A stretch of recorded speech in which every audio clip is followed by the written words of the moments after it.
Khagendra सुनारको statement के हो भने नेपालले भारतको जमिन कैयन ठाउँमा मिचेको छ। दुई मात्रै छैन, के छैन मिचेको रहेछ भन्ने कुराको रिपोर्ट मैले थाहा पाएँ भन्दा के अपराध भयो? त्यसमै कहाँ मिचेको छ प्रधानमन्त्री कार्यालय। प्रधानमन्त्री पत्नीको झोला चाहिँ सुरक्षाकर्मीले बोकेको अवस्था छ। उनी मजाले कपालतिर हात लगाएर हैन शानका साथ हिँडिरहेको देखिन्छन्। बालेन शाह चाहिँ छोरी बोकिरहेका छन्। यति बेला मसँग संवाद गर्नको लागि युवा राजनीतिज्ञ तथा विश्लेषक पुण्य गौतम हुनुहुन्छ। पुण्य सर नमस्ते, यहाँलाई स्वागत छ। Thank you so much. यति बेला राष्ट्रसभाको प्रथम महाधिवेशन चितवनमा चलिराखेको छ 3 दिनदेखि हैन। अहिले मतदान प्रक्रिया सुरु हुन लागेको भन्ने कुराहरू आइराख्दाखेरि प्रधानमन्त्री बालेन शाह जो राष्ट्रिय स्वतन्त्र पार्टीका वरिष्ठ नेता समेत हुन्, उनी भने सपरिवार काठमाडौँ फर्किएका छन्। तर काठमाडौँ फर्कने क्रममा फोटो खिचिएको छ, एउटा फोटो बाहिर आएको छ जसमा चाहिँ प्रधानमन्त्री पत्नीको झोला चाहिँ सुरक्षाकर्मीले बोकेको अवस्था छ। उनी मजाले कपालतिर हात लगाएर हैन शानका साथ हिँडिरहेको देखिन्छन्। बालेन शाह चाहिँ छोरी बोकिरहेका छन्। अब श्रमशक्ति पार्टी जसरी स्थापना भयो, हर्क साम्पाले जसरी स्थापना गर्नुभयो, त्यो भने चाहिँ आफ्नो काम आफैले गर्ने हो, अरूलाई भिराउने होइन। श्रमको सम्मान गर्नुपर्छ र आफ्नो काम आफैले गर्नुपर्छ भन्ने नीतिका साथ उहाँले पार्टी स्थापना गरिराख्दाखेरि हर्क साम्पाङले जस्तो छाता भने अरूले ओढाइदिनु, उहाँ आफै ओढ्नुहुन्छ होइन, अरूले ओढाइरहनु पर्दैन। तर बालेन शाहको यो सरकारको अथवा भनौँ न प्रधानमन्त्री पत्नीको यो व्यवहार भने अलिकति भनौँ न अलिकति अस्वाभाविक जस्तो, यो अलिकति शानका साथ जुन ढङ्गको यो शैली अपनाएको छ, यसले चाहिँ एउटा आलोचनाको विषय पनि बनेको छ। यसलाई कसरी हेर्नु पर्ने छ तपाईँले? अब नयाँको झाँसा दिँदै पुरानोहरू सामन्ती भए, पुरानाहरू राजा जस्ता भए, अथवा प्रधानमन्त्रीहरू राजा जस्ता भए, प्रधानमन्त्रीका पत्नीहरू रानी जस्ता भए भन्दै भर्सना गर्दै छिछि दूर गर्दै नयाँ संस्कृतिको जग हाल्छौँ भनेर आएको होइन बालेन शाहजी, रवि लामिछानेजीहरू। अब हर्क साम्पाङजीको त स्पष्ट मान्यता छ कि आफ्नो काम आफै गर्नुपर्छ, आफ्नो झोला आफै बोक्नुपर्छ, आफ्नो छाता आफै ओढ्नुपर्छ। एकदमै राम्रो। त श्रमलाई संस्कृतिको रूपमा कदर गर्नुपर्छ भन्ने उहाँको मान्यता छ। अझ उहाँ त हिलो बदलामा चटाइमा गुन्द्रीमा बसेर श्रम गर्नुहुन्छ, देश बनाउन हातमा ठेला उठाउनुहुन्छ, लेबर क्याम्पमा जानुपर्छ है, श्रम पनि गर्नुपर्छ शासकहरूले भन्ने मान्यता राख्नुहुन्छ। अब बोसो घटाउन, पसिना बगाउन, ट्रेडमिलमा मात्रै दौडिने होइन, लेबर क्याम्पमा श्रम शिविरमा जानुपर्छ भन्ने उहाँको स्पष्ट मान्यता छ। तर यहाँ चाहिँ बालेन शाहजीको दर्जा प्रधानमन्त्री हो, प्रधानमन्त्रीको हैसियतमा उहाँ हुनुहुन्छ, ठिक छ। अब प्रधानमन्त्री भन्ने पदमा हुनुहुन्छ, त्यो पदको गरिमा, त्यो पदको डिग्निटी, त्यो पदको गोरी उहाँले नधानेको कुरा स्पष्ट छ। किनभने देश विरुद्ध घातक अभिव्यक्ति दिनुहुन्छ। उहाँको शैली पनि प्रधानमन्त्रीको जस्तो छैन। ढाका टोपी, दौरा सुरुवाल, नेपाली ड्रेसलाई उहाँ घृणा गरे जस्तो देखिन्छ। सधैँ कालो कोट कालो प्यान्ट, एकदम स्टाइलिस मोडल जस्तो देखिनुहुन्छ। खैर अहिले हाम्रो रुचिको विषय यो होइन, बसको विषय पनि यो होइन।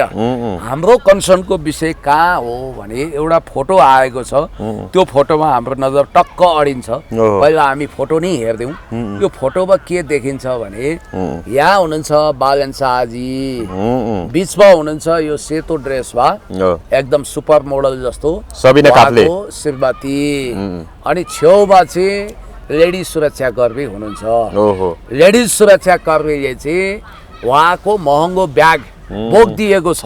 यो त सामन्ती शैली भएन पुण्य सर? यो त रानी साहेब भने जस्तो भएन। हिजो आरजुलाई गाली गर्नुको के तुक भयो? आरजु त कमसेकम राज्यको पदमा पनि थिइन्, परराष्ट्र मन्त्री थिइन्।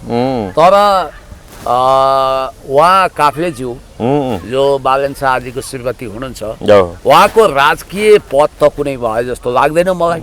राजकीय पद भए पनि आफ्नो सामानहरूलाई बोकाउन दिइँदैन भनेपछि यहाँनिर के फरक भयो त नयाँ र पुरानो? अब मासु भाते भन्थे गरेर आफै मासु सिनो चाहिँ उस्न थाले होइन, आफै मासु टनका टन मगाएर खाइरहेछन्। अनि अरूलाई क्युआर चन्दावादी भन्थे, आफै चन्दाको धन्दा गर्दै महाधिवेशनमा थप चन्दा उठाउँदैछन् भने यिनीहरूमा र अरू पार्टीमा के फरक भयो भन्ने कुरो पुराना भन्दा पनि झुर रहेछ नि यिनीहरू त भन्दै थिए एउटा विश्लेषकले आज। पुरानोमा त एउटा के थियो भने कल्चर होइन, जे भए पनि क्षमा याचना गर्ने क्षमता, जनताको बिचमा जाने आत्मालोचना गर्ने क्षमता थियो नि। तर उहाँहरूमा के रहेछ त भन्दा यस्तै यस्तै स्टन्ट गर्ने, फन्डा गर्ने। अनि रासपाको खैर यो त एउटा विषय भयो। बालेन शाहजी आज रासपाको महाधिवेशनबाट फर्किनु आफैमा एउटा विचित्रको संयोग हो।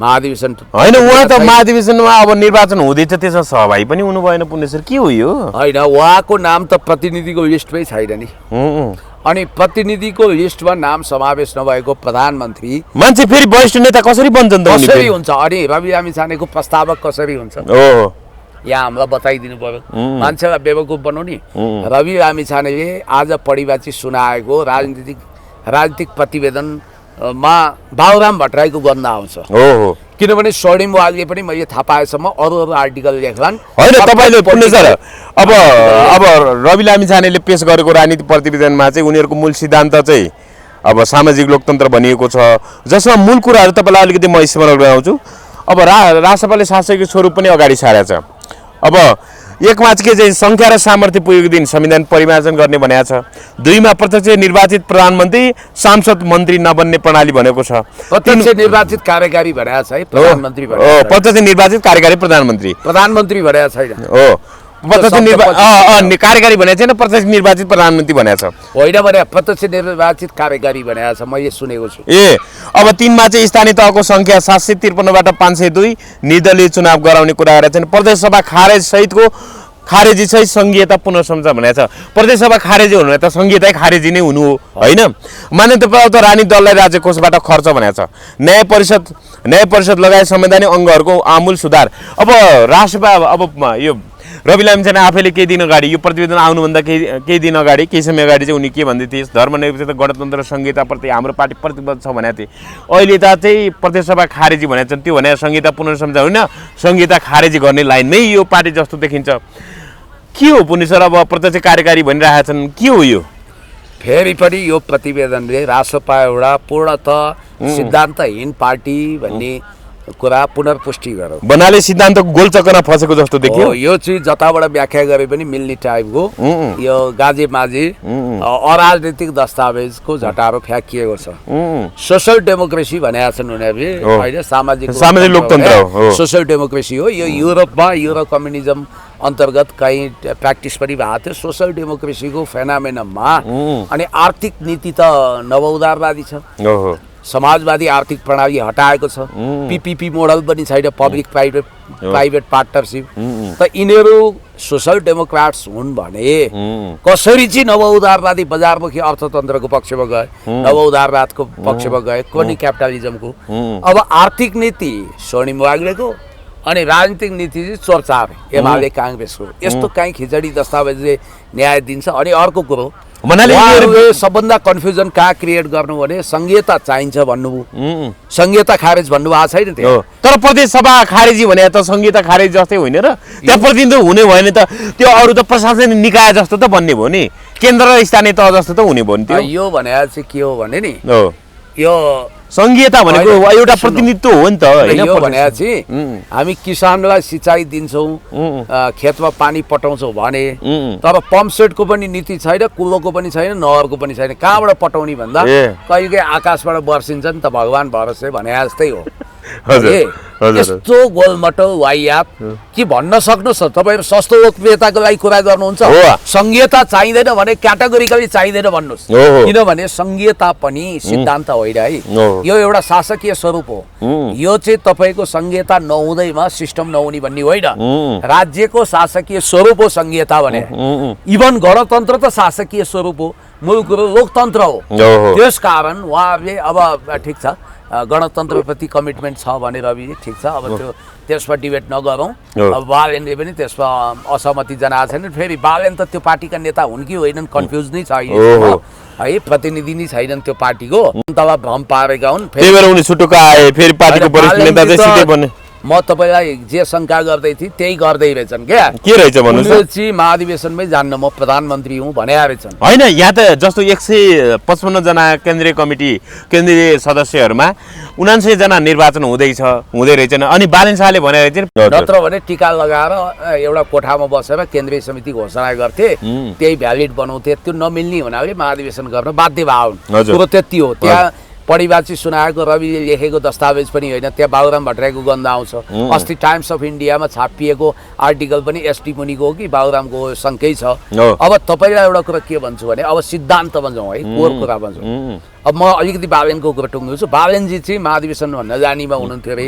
एकजना चतुर वकिलले चाहिँ उसै त तपाईँलाई रासपाको चिन्ह मात्रै लिएको व्यक्ति भनेर भोलि मुद्दा पर्न सक्छ, तपाईँ त्यहाँ जानु भएन भने त भ्यालिड हिसाबले नै तपाईँ रासपा रहनुहुन्न, त्यसकारण गइदिनुहोस् अनि वरिष्ठ उपाध्यक्ष पनि वरिष्ठ नेता पनि खाइदिनुहोस् भने हुनाले लाजगालले गएको।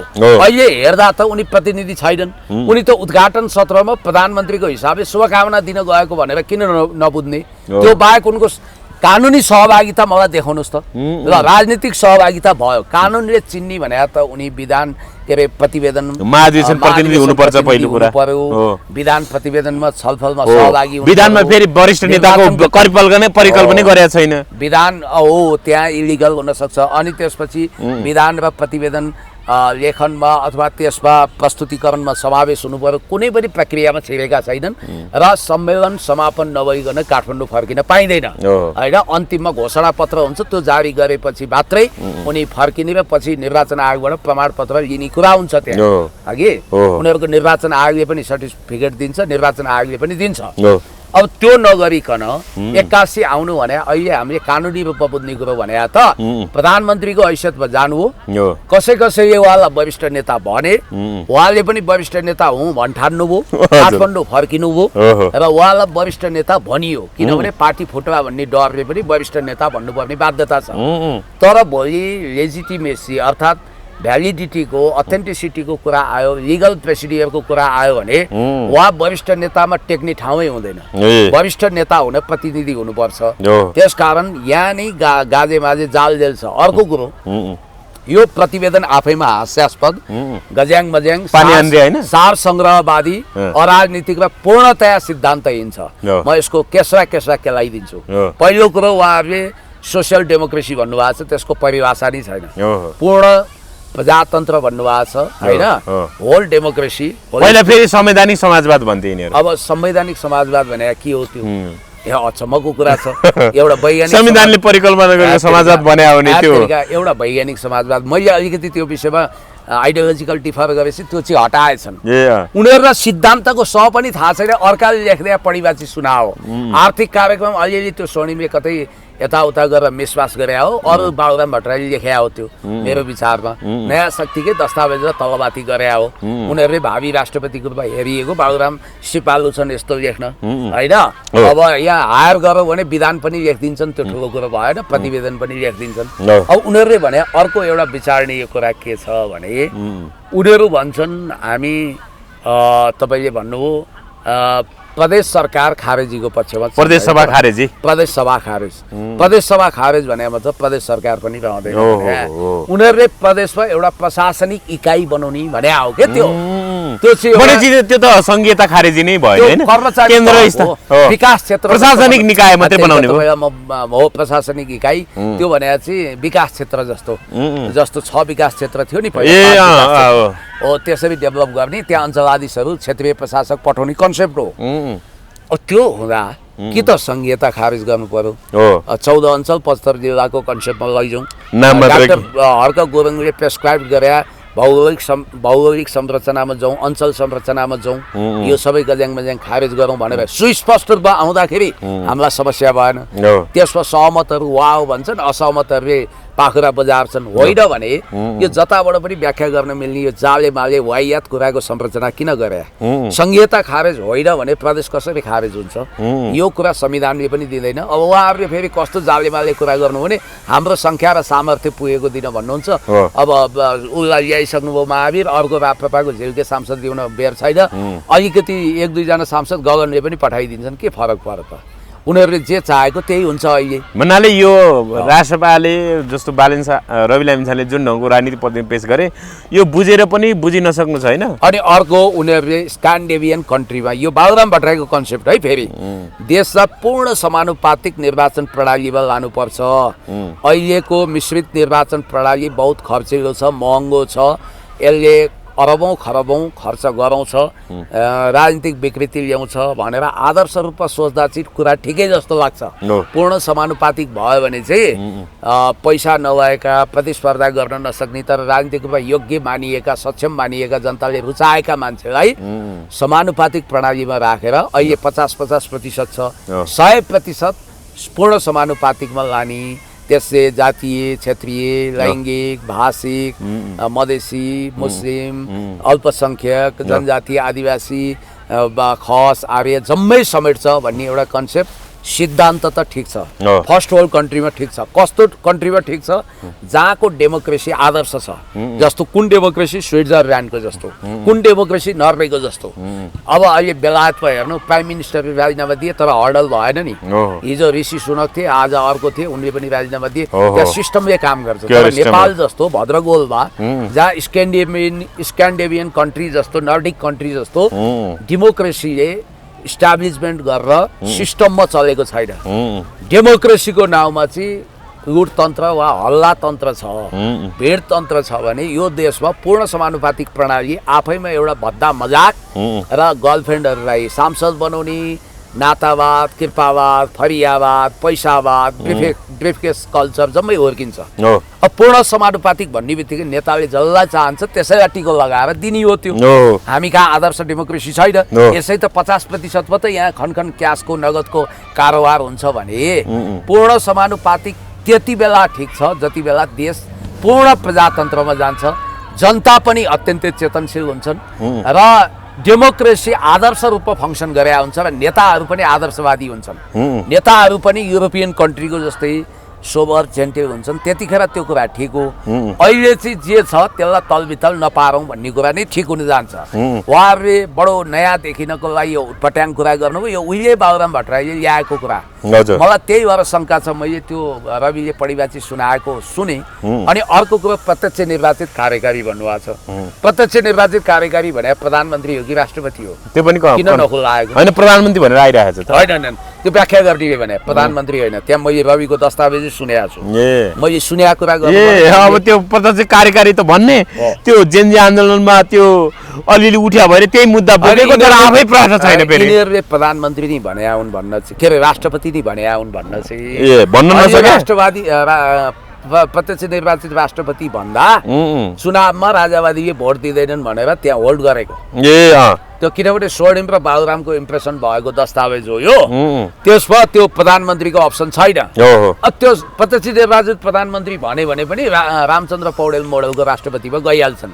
उनीहरू गणतन्त्रबाट फर्किँदैनन्। राजावादीहरूले मुख नमिट्याए हुन्छ।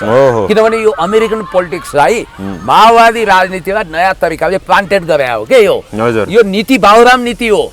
यो कुनै रवि नीति होइन। रवि लामिछानेलाई त सिद्धान्तको सह पनि थाहा छैन। बिचरा त्यो पढिबाची सुनाउँदा पनि कन्फ्युज हुँदै थिए होइन। त्यस कारणले स्वर्णिम पनि परिपक्व राजनीतिज्ञ होइनन्। राजनीतिक अनुभव छैन। दस्तावेज यसरी लेख्न सक्दैनन्। टाकन टुकन आर्टिकल लेख्ने छुट्टै कुरा हो। टपरटु यहाँ बौद्धिकहरू धेरै छन्। त्यो पार्टीमा राजनीतिक चिन्तन गर्ने, विचार मन्थन गर्ने अलिअलि त्यो सन्तोष परियार हुनुहुन्थ्यो, उहाँ हटिहाल्नु हो। अब त्यहाँ छैनन्, मान्छे छैनन् भनेपछि यो कतैबाट आयातित दस्तावेजलाई घुसाइएको हो। यहाँ त खगेन्द्र सुनार जस्ता मान्छेहरू मात्रै छन् होइन। अतिथिलाई बोलाउने, अपमान गर्ने। अतिथिलाई बोलाएर हाम्रो उसले त्यो चाहिँ के अरे रवि दाईले चाहिँ आतङ्ककारी र भ्रष्टाचारीको अनुहार जनताले अन्तिमचोटि चिन्नुपर्छ, यी कस्ता प्रजातिका हुन् भनेर चिन्नको लागि ल्याइदिएको भने होइन त। होइन, अहिले त सीमाबारे पनि के छ त? अनि त्यो म भन्छु, मेरो पत्रकार मित्र एकदमै राम्रो वक्ता पनि हुनुहुन्छ, पुरानो पत्रकार, राष्ट्रिय सभाको पूर्व सांसद, कम्युनिस्ट नेता रामचन्द्र भट्टराईको छोरो कुसुम बिन्दास भट्टराईजीले एउटा भिडियो या फोटो मैले एक्चुअल बिर्सी जारी गर्नुभएको छ कि आफ्नो सामाजिक सञ्जालमा। त्यहाँ उहाँले स्पष्ट रूपमा खगेन्द्र सुनार चाहिँ शेरबहादुरको पछाडि यसो हात मोलिरहेको अवस्थामा भेटिया छ। उनी नेपाली काङ्ग्रेसको महाधिवेशन प्रतिनिधि। अनि उनी चाहिँ हिजो के म आतङ्ककारी र भ्रष्टाचारीको भात खौरे हुन्छु भनेर काङ्ग्रेस थिरे हो। उनी कौनसा गतिवा हुन्। अनि बालेन शाहले महाधिवेशनमा सिसिएम भन्ने शब्द प्रयोग गरेका छन्। सिसिएम भन्ने शब्द कम्युनिस्ट स्कुलिङमा प्राय प्रयोग हुन्छ, काङ्ग्रेसमा पनि हुँदैन।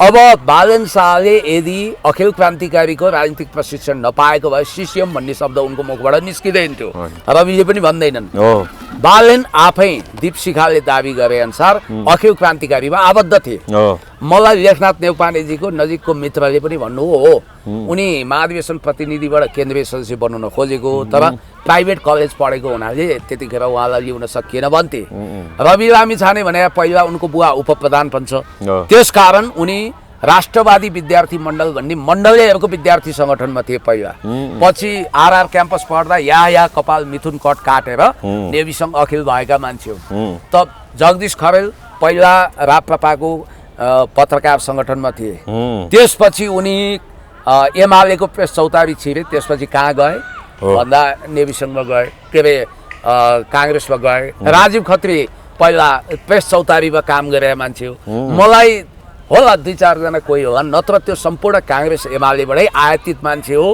त्यस कारणले यो कुनै नयाँ दल पनि होइन केही पनि होइन यो बाबुराम भट्टराईको मृत नयाँ शक्ति चिहानबाट बिउतिएर रासपा बनाया हो है र यसको कलेवर चाहिँ यसको आत्मा चाहिँ कहाँ जोडिएको छ भने अमेरिकन नेसनल फ्रिडम पार्टी अर्थात् अमेरिकामा 2009 मा जर्ज सोरोजले फन्डिङ गरेर बनाएको चर्चको अथवा क्रिस्चियन मिसन अन्तर्गत बनाएको पार्टीको नेपाल भर्जन हो यो हजुर अब पुण्य सर चिन्ह घन्टिनी छ अब राष्ट्रसभाको महाधिवेशनको विषयमा अब त्यो समापन भएपछि कस्ता मान्छेहरू आउँछन् त्यो विषयमा पछि कुराहरू होला अब अहिले होल्डिङ सेन्टरको कुरा गर्दाखेरि अहिले तपाईँले भनेको कुरा टुङ्गो खगेन्द्र सुनारको खगेन्द्र सुनारले सीमा बारे पनि प्रधानमन्त्री बालन शाहको कुरा त कुन चाहिँ गलत हो र भन्ने हिसाबको तर्क दिँदै थियो भिडियो छ वेट अब फेरि पछि होइन भन्नुभयो एआई भन्नुभयो राजेन्द्र बानियाजीले लिनुभएको एउटा ताजा भिडियो मसँग छ यो सुनौ ल यहाँ सुन के भन्छन्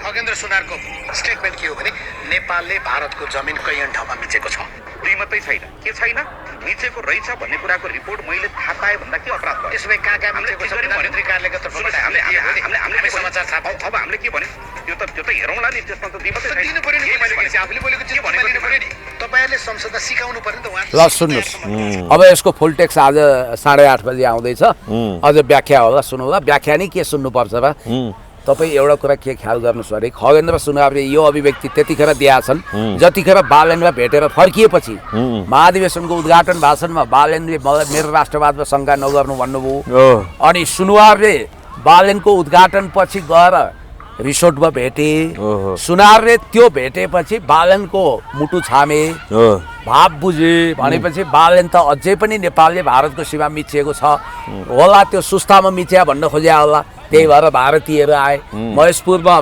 नेपालले भारतको मिच्या भन्ठाने होला हो यो भाव बुझेको हुनाले खगेन्द्रलाई कसैले पनि यस्तो नबोल्नु भनेनन् अहिले खगेन्द्रले यो बोल्दा आपत्ति पनि गरेका छैनन् त्यसकारण उनी उदण्ड राजनीतिक अभिव्यक्ति दिनको लागि बालन र रविद्वारा नै हौसाइएका व्यक्ति हुन् भन्ने कुरोमा शङ्का छैन एउटा कुरो दोस्रो कुरो भनेको म तपाईँलाई के भन्छु भने यस्तो घातक अभिव्यक्ति दिनुको पछाडिको रहस्य भनेको आज पनि बालनजी प्रधानमन्त्री हुनुहुन्छ संसदमा आएर भ्यालिड इन्टरनेसनल लेजिटिमेसी प्राप्त स्टेटमेन्ट दिने कुरामा उहाँलाई दिगदारी छ अर्थात् उहाँ चाहनुहुन्न उहाँ गर्व गर्नुहुन्छ उहाँले संसदको रेकर्डबाट हटाउनु पनि दिनु भएको छैन एक्सक्युज पनि गर्नु भएको छैन त्यसकारण बालनजीले बोलेको त्यो कुरा तब खण्डन हुन्छ जब उहाँले संसदमा आएर क्षमा याचना गर्नुहुन्छ संसदमा आएर रेकर्डबाट यो हटाइदिनुहोस् मेरो पुरानो अभिव्यक्ति भन्नुहुन्छ त्यसपछि उहाँले म प्रधानमन्त्रीको हैसियतले मैले पहिला बुझेको कुराहरू गलत रहेछ वास्तवमा नेपालले एक इन्च जमिन पनि भारतको मिच्या छैन बरु नेपालको 80,000 हेक्टर बराबरको जमिन मिच्या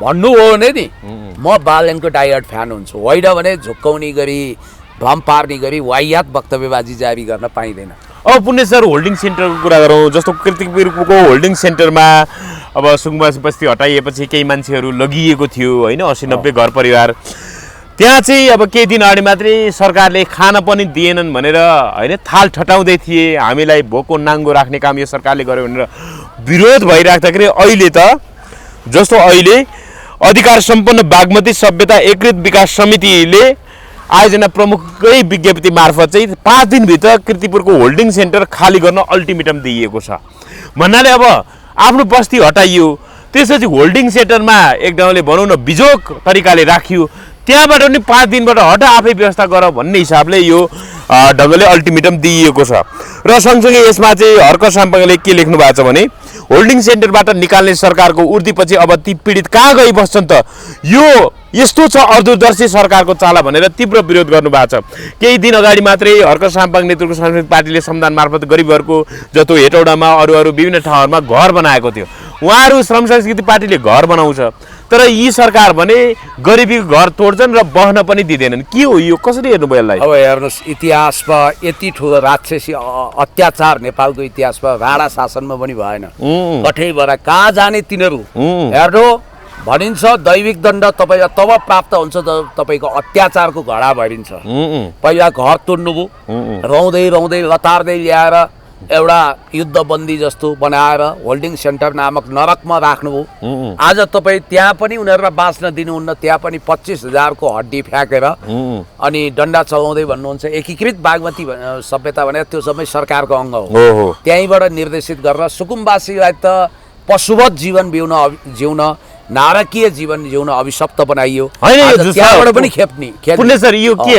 गरिब हुनु भनेको अभिशाप हो अब हेर्नु उनीहरूको अगाडि 2-3 विकल्प मात्रै बाँकी रह्यो एउटा अब उनीहरू जहाँबाट खेदिएका थिए त्यहीँ जाने त्रिपाल टाङ्ने आफ्नो संरचना बनाउने त्यहीँ बस्ने छाती गोली हान्छ भने छातीमा थाप्छौँ भनेर प्रतिबद्धता गरेर साहस देखाउने त्यसो गर्यो भने यो सरकारले के चाहिँ गर्न सक्दो रहेछ हामी हेरौँला किनभने सुकुम्बासीको विद्रोह बहुत तपाईँको क्रान्तिकारी हुन्छ अब यही विद्रोहको आदिले यो सरकारलाई लतारेर यसलाई कहाँ हो कहाँ उडाइदिन पनि सक्छ दोस्रो विकल्प खालि सिंहदरबार र सरकारी भवन कब्जा गर्ने अब के गर्ने त बस्नु त पर्यो तेस्रो विकल्प रासपाका नेता र मन्त्रीहरूको घर घर पसेर त्यही बस्ने ल यो बाहेक के विकल्प छ त उनीहरूको संसार खोइ उनीहरूको दुनियाँ खोइ एउटा बास भत्काइएको चराले त अर्को ठाउँमा गुण लगाउन पाउँछ त्यति अधिकार पनि भएन भन्ने बित्तिकै इतिहासमै सबभन्दा निर्दयी पाप अत्याचार कठैबाट यी गरिबहरूको बारेमा यी सुकुम्बासीको बारेमा यस्तो निर्गिणी यति अत्याचारपूर्ण कुरा सुन्नु अगाडि हाम्रो कानमा किन जाली परेन जालो लागेन अचम्म लाग्छ यार यस्तो पनि काहीँ हुन्छ यति निर्दयता काहीँ हुन्छ मानवता भन्ने छैन के हो तपाईँहरूको सोच कहाँ लान खोजेको उनीहरूलाई बाँच्ने अधिकार छैन यो धरतीमा तपाईँको जति अधिकार छ नि त्योभन्दा ज्यादा कम अधिकार छैन ती सुकुम्बासीहरूको तपाईँले यसो गर्न पाउनुहुन्छ बिल्कुल पाउनुहुन्न किन अब यो सरकारले के गर्न खोज्यो गरिब हर्क साम्पाङ हटाएर गरिबी हट्छ त हो हर्क साम्पाङ जस्तो मानवीय व्यक्तित्व हैन उहाँहरूले त हेटौडामा घर बनाइदिनु भयो अरू ठाउँ पनि घर बनाइदिनु भयो गरिबहरूको हैन के भन्नुहुन्छ भने चाहिँ अब यो गाई त बाँध्यो ढोग्रोमा मै छैन गरिबको चमेली बोल्दिने कोही छैन भन्थे अब अहिले उनीहरू गरिबको आवाज हरण गर्ने गरिबको गाँस खोज्ने गरिबको बास तोड्ने काममा अग्रपङ्क्तिमा छन् बुलडोजर सरकार हो यो त्यसकारण हेर्नुहोस् यिनीहरू आफ्नो पाप र गरिबहरूको आँसु आत्महत्या गरिसके नजाने जिउँदो लास भएर कति बसेका छन् तिनको श्रापले नै यिनीहरू धुजा हुन्छन् यिनीहरू मुख देखाउन लायक पनि हुँदैनन् हैन राप्रपा अध्यक्ष राजन लिङ्गे पनि के भन्नुभएको छ भने होल्डिङ सेन्टर रहेका सुकुम्बासीहरूलाई 25,000 रुपियाँ दिएर होल्डिङ सेन्टर खाली गर्न गरेको उर्दी खेदजनक छ घरबास र आफ्नो कोही नभएकाहरूको पनि सरकार हो यो भन्नुभएको छ कि सरकार होइन यो उनीहरूको लागि अब राजेन्द्र लिङ्गदेन यही भावुक हुनुभयो सरकारै होइन उनीहरूको सरकार हुन्थ्यो भने सरकारले त नागरिकलाई अभिभावकले जस्तो रक्षा गर्नु पर्थ्यो सरकार भने पिता समान हुन्छ माता समान हुन्छ सरकारले कोही नभए पनि हाम्रो सरकार छ सरकार नभए भगवान मात्रै छ भन्नुपर्छ हैन अब हेर्नुस् देशव्यापी अहिले त यिनीहरूले यो स्थानीय चुनाव प्रभावित होला भनेर रविले थुमथुमे आएर बालेनलाई देशव्यापी सुकुम्बासी बस्तीमा डोजर चलाउन नदिएको रवि चुनाव पछि चलोस् भन्ने चाहन्छन्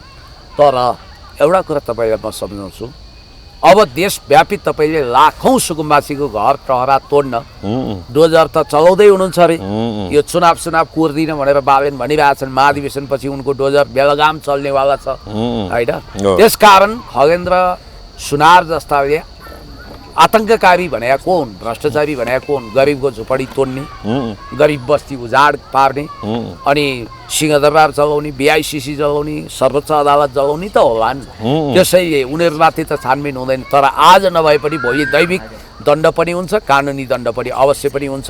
र एउटा कुरा हामीले ख्याल गर्नुपर्छ, रासपा कम्प्लिटली जनविरोधी पार्टी हो, दक्षिणपन्थी पार्टी हो, प्रतिक्रियावादी पार्टी हो, देशी विदेशी इन्ट्रेस्ट पुरा गर्न आएको पार्टी हो। यो पार्टीसँग मौलिक चिन्तन पनि छैन, सिद्धान्त पनि छैन, हाउमा जन्मियो।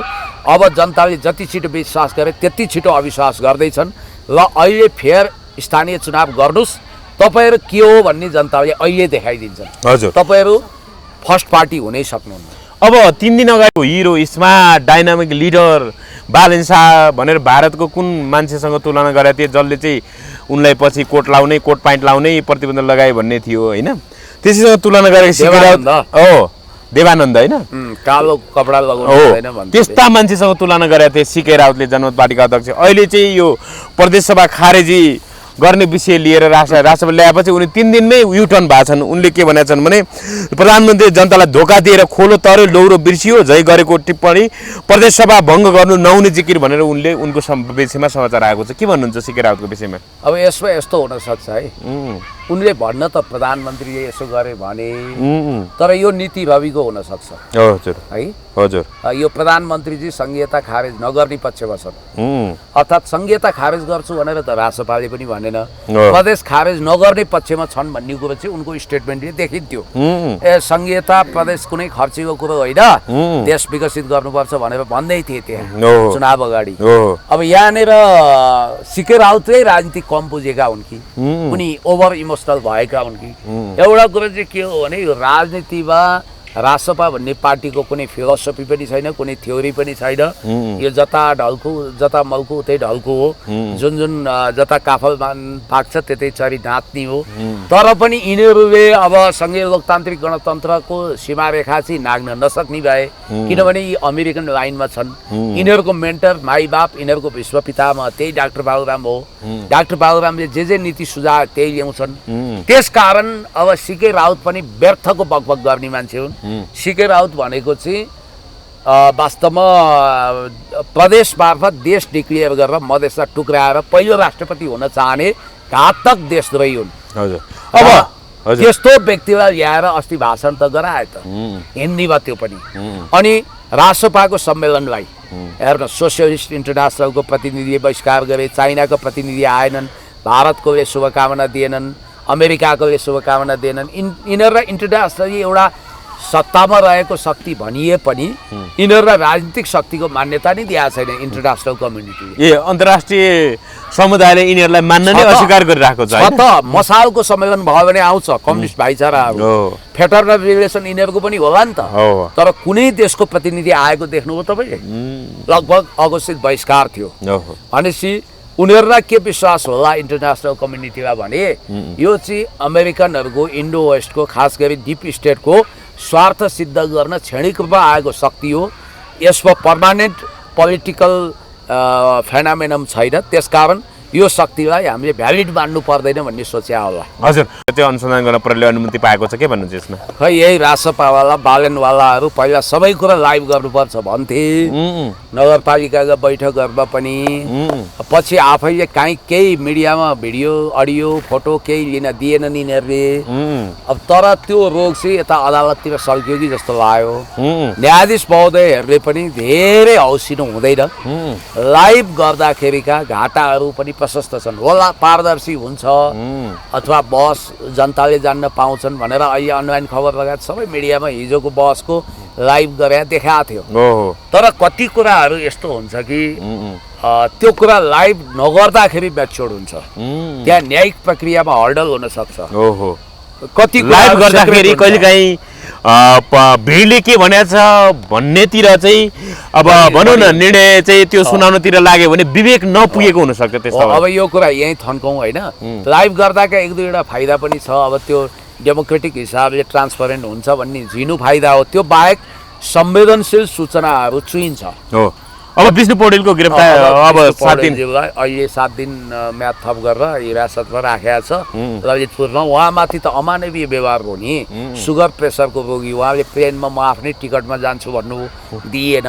6-8 चोटि मन्त्री भएको, 5 चोटि त अर्थमन्त्री भएको व्यक्तिलाई झागल जुगल बनाएर टोयलेट बाथरुम पनि राम्रो सुविधा नदिइकन त्यसरी ल्याइएको छ।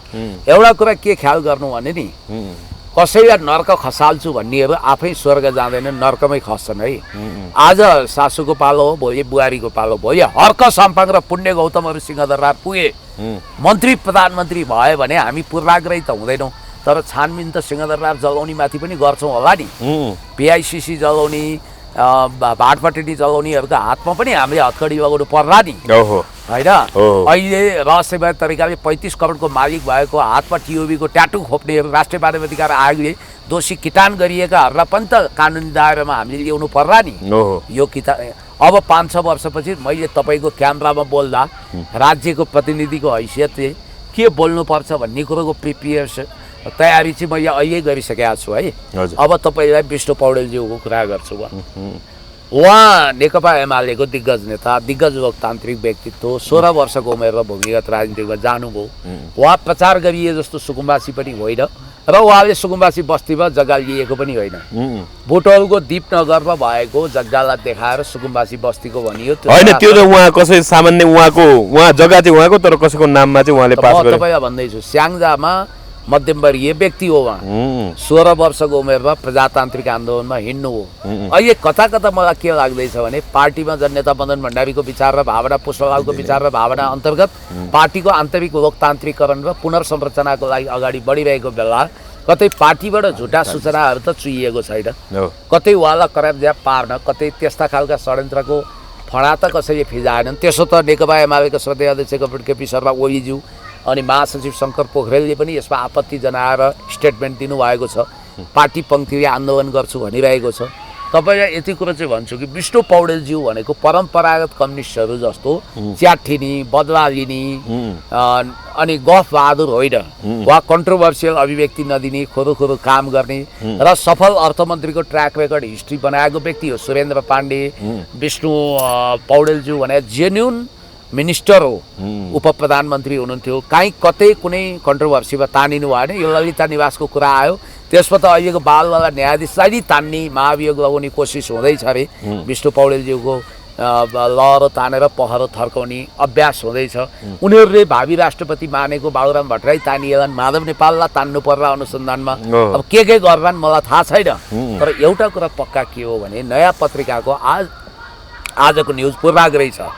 दीपक भट्टको सेयर र सम्पत्तिलाई उहाँको भनिएको छ र म भन्छु ठिक छ, सम्पत्ति शुद्धिकरण गर्दाखेरि दुधको दुध पानीको पानी छुट्याइदिनुहोस्, तर अब लुम्बिनी अञ्चलमा विकासको मेगा प्रोजेक्ट अगाडि बढाउने, देशलाई विकासमा लाने, उहाँलाई बुम बुम फाइनान्स मिनिस्टर पनि भनिन्थ्यो। अर्थतन्त्र अन्तर्गत सेयर मार्केटलाई हरियाली बनाउने, सेयर मार्केट बुम गर्ने, अनि त्यसपछि अन्तर्राष्ट्रिय मुद्राको सञ्चिति 20-22 महिनाको आयात धान्ने गरी थुपार्ने, अनि विदेशी लगानी खास गरी FDI मार्फत, फरेन डाइरेक्ट इन्भेस्टमेन्ट मार्फत व्यापक विदेशी लगानी ल्याउने, इन्भेस्टमेन्ट समिट गराउने र चाइनासँग व्यापार विविधीकरण र औद्योगिकरण गर्नको निम्ति KP शर्मा ओलीज्यूलाई समेत एडभाइस दिएर BRI-मा सिग्नेचर गराउने MOU मा र झापाको कमल गाउँपालिकामा 2200 बिघामा 100 करोड उद्योग लगाउने कुरा होस् या दैलेखको पेट्रोलियम पदार्थ उत्खनन गर्ने कुरामा होस्,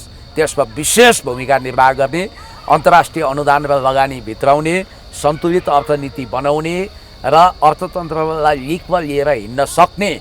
बुझ्छ कि अहिलेको स्वर्णिम वाग्लेको त बुकिस्ट नलेज होला, यिनको कुनै खोबी छैन। विष्णु पौडेलभन्दा धेरै कमजोर हुन् सुरेन्द्र केसीले नि भन्नुभएको छ। सायद मलाई लाग्छ चाइनिज लगानी र व्यापक रूपमा भित्राउन उहाँले योगदान दिएको हुनाले डिप स्टेटको आग्रहमा नि उहाँलाई करापजाप बनाइएको होला। त भ्रष्ट को पक्राउ गर्नुहोस्। अनि अहिले स्मार्ट टेलिकमको भ्रष्टाचारीलाई पक्राउ गर्नुपर्छ कि पर्दैन? जीबी राईलाई ल्याउनुपर्छ कि पर्दैन? सम्पत्ति शुद्धिकरणमा तपाईँ विष्णु पौडेलज्यूलाई समाउनुहुन्छ, अनि जीबी राईको सम्पत्ति शुद्धिकरण सम्बन्धी मुद्दा किन फिर्ता हुन्छ? रविको किन फिर्ता हुन्छ? त्यस कारणले गर्दाखेरि राज्य पूर्वाग्रही भएको छ। म विष्णु पौडेलज्यूलाई भेट्छु होला, उहाँ सार्वजनिक हुनुहुन्छ र म विश्वास गर्छु कि उहाँले अदालतबाट उहाँको रिहाई हुनेछ। म त्यो कुरामा विश्वास गर्छु। हस् पुण्य सर, म यो दाबी गर्दिनँ कि उहाँ 24 क्यारेटको हुनुहुन्छ, शुद्ध हुनुहुन्छ, एकदमै होइन दुधले धोएको हुनुहुन्छ भन्दिनँ। हिजो पनि मैले एउटा उदाहरण दिएको थिएँ। करोडौँको हिराको हार उपहार पाउने एकजना काङ्ग्रेसका माननीयले त्यसलाई बेचेर घर व्यक्तिगत रूपमा उहाँको तलब भत्ता आयो होला, उहाँ पटक पटक सांसद हुनुभयो, मन्त्री हुनुभयो, उहाँका सन्तानहरूले पनि आय आर्जन गर्यो देश विदेशमा बसेर होइन। हजुर। अब एउटा मान्छे जर्ज बर्नार्ड साहले भनेको थियो नि, गरिबीमा जन्मिनु उसको अपराध पाप होइन, गरिबै भएर मर्नु हुँदैन भन्ने हो। अब तर एउटा नेताले यदि सम्पत्ति कमाउँछ भने पनि त्यो पारदर्शी हुनुपर्छ, घुसखोरीमा हुनु हुँदैन, भ्रष्टाचारबाट आर्जित सम्पत्ति हुनु हुँदैन, ट्याक्स तिरेको हुनुपर्छ भन्ने हामी मान्यता राख्छौँ। तर कुरा के हो भने एकजना पूर्व काङ्ग्रेसी सांसद कालान्तरमा उहाँ मन्त्री हुनुभयो, उहाँको मिल्ने साथी अमेरिकाको मल्टिमिलियनियरले उहाँलाई हिराको हार दिनुभयो, दुःख पाएको देखेर पछि बेच्नुभयो, औला दौला पैसा आयो 49 सालमा। उहाँले चाहेको भए 50 रुपियाँ जग्गा किन्नुहुन्थ्यो, तर पार्टीलाई चन्दा दिनुभयो, साथीभाइको दुःखमा हेरिदिनु भयो, घर भाडा तिर्दिनु भयो, केटाकेटी बच्चाको बोर्डिङ फी भरिदिनु भयो। त्यसपछि उहाँले बचे खुसीको पैसाले काठमाडौँमा किन्दा पनि 4-5 रुपियाँको जग्गा आयो, घर बनाउनु भयो। त एउटा कुरा यसो हेर्दा त उहाँ भ्रष्टाचारी देखिनुभयो, तर कथा त अर्कै छ नि त। त्यसैले मैले भन्न खोजेको यसरी आएका उपहार पनि हुन सक्छन् व्यक्तिलाई, अथवा आफैले कमाएको पनि हुनसक्छ। घुसखोरीबाट, भ्रष्टाचारबाट, रिश्वतबाट, कमिसनबाट यदि अवैध रूपमा अकुत सम्पत्ति कमाएको छ भने जो कोहीलाई कारवाही गरियोस्, म यही भन्छु। हस्, धन्यवाद पुण्य छ समयको लागि।